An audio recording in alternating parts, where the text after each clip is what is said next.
இலக்கை நோக்கி டுவர்ட் த கோல். இந்த நிகழ்ச்சிக்கு உங்களை அன்புடன் வரவேற்கிறோம். Praise the Lord. ஆண்டவராகிய இயேசுவின் இனிய நாமத்தில் உங்கள் எல்லாருக்கும் இந்த புதிய நாளிலே அன்பின் வாழ்த்துக்கள். 85ஆம் சங்கீதம் 6ஆம் வசனம், நீர் எங்களை திரும்ப உயிர்ப்பிக்க மாட்டீரோ. ரிவைவர் என்கிற லத்தீன் வார்த்தைக்கு அர்த்தம் என்னவென்றால், ரீ அப்படின்னா மீண்டும், வைவர் அப்படின்னா வாழ்வது. இதிலிருந்து தான் ரிவைவல் என்ற ஆங்கில வார்த்தை, மீண்டும் உயிர் பெற்று எழும்புவது. அதைத்தான் தமிழ்ல எழுப்புதல் அப்படின்னு சொல்றோம்.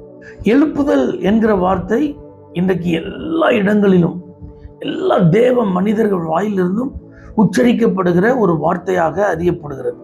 அப்போ உண்மையிலே எழுப்புதல் என்றால் என்ன? மீண்டும் உயிர் பெற்று எழுவது தான் எழுப்புதல். இன்னைக்கு நிறைய நேரத்தில் நம்ம நினைச்சிட்டு இருக்கோம், புறஜாதிகள் மனம் திரும்புவது, பாவிகள் ஆண்டவராக இயேசு கிறிஸ்துவை ஏற்றுக்கொண்டு சபைக்குள்ள வர்றதுதான் உண்மையான எழுப்புதல் அப்படின்னு நினைக்கிறோம். ஆனால் அது எழுப்புதலில் ஒரு பகுதி. உண்மையிலேயே எழுப்புதல் என்பது எங்கே ஆரம்பிக்கிறது? யாருக்குள் ஆரம்பிக்கிறது? சபையில் ஆரம்பிக்கிறது. அது நம்மிடத்திலிருந்து துவங்குகிறது. அப்ப மீண்டும் உயிர் பெற்று எழும்புதல்னா என்ன அர்த்தம்?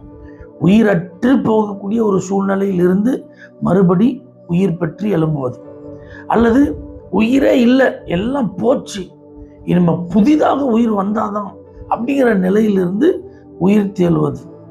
நீங்க யோசிச்சு பாருங்க, ஆண்டவராக இயேசு கிறிஸ்துவை ஏற்றுக்கொண்ட அந்த ஆரம்ப காலங்களை நீங்க என்றைக்காவது நினைச்சு பார்த்துருக்கீங்களா? அன்னைக்கு இருந்த அன்பு, அன்னைக்கு இருந்த சந்தோஷம், அன்னைக்கு ஆண்டவர் தேடின தேடல், அன்னைக்கு பாடின பாடல், அன்னைக்கு ஜெபித்த ஜெபம், அன்னைக்கு ஆலயத்திற்கு சென்ற ஆர்வம், முழங்காலிலேயே நின்றது, கண்ணீரிலேயே ஜெபித்தது, பார்க்கும் நபர்களுக்கெல்லாம் இயேசுவை பற்றி அறிவித்தது.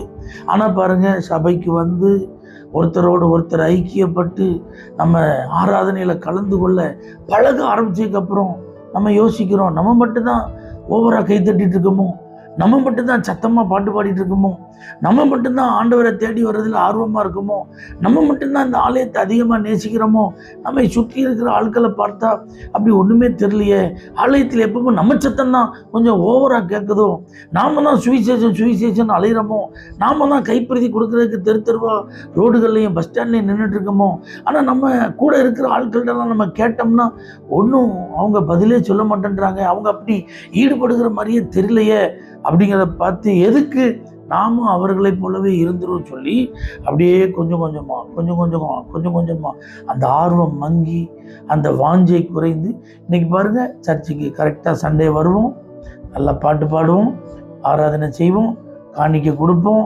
கர்த்தருடைய வார்த்தையை கேட்போம், ஆமேன் போட்டு பாஸ்ட்டுக்கு ஒரு தோத்திரத்தை சொல்லிட்டு போயிட்டே இருப்போம், நம்ம குடும்ப காரியத்தை கவனிக்கிறோம். இப்படிதான் போயிட்டு இருக்கு. அப்படிப்பட்ட ஒரு சூழ்நிலையில தான் திரும்ப உயிர்ப்பிக்க மாட்டீரோ இந்த வார்த்தை தேவை.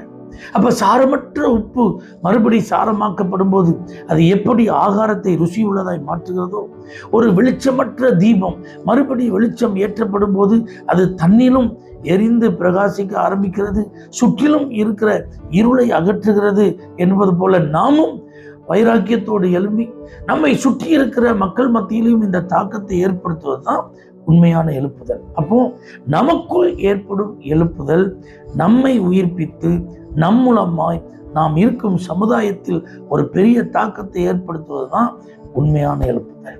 இதைத்தான் இன்றைக்கு நாம் வாஞ்சிக்க வேண்டும். நீங்க ஆண்டவர்கிட்ட கேட்கணும், திரும்ப என்னை உயிர்ப்பிக்க மாட்டீரோ, என்னை உயிர்ப்பியும் என்று கேட்போம். ஆண்டவர் நம்மை உயிர்ப்பித்து மறுபடியும் பிரகாசிக்க செய்வாராக. தகப்பனே, எங்களை உயிர்ப்பிக்க உம்மிடத்தில் நாங்கள் வந்து நிற்கிறோம். மறுபடி அந்த அக்கினி எங்களுக்குள் கொழுந்து விட்டு எரியட்டும். இயேசுவின் நாமத்தில் பிதாவே, ஆமென். For prayer contact Pastor J. Kumar, El Shaddai Ministries, 9500252586, Surandai.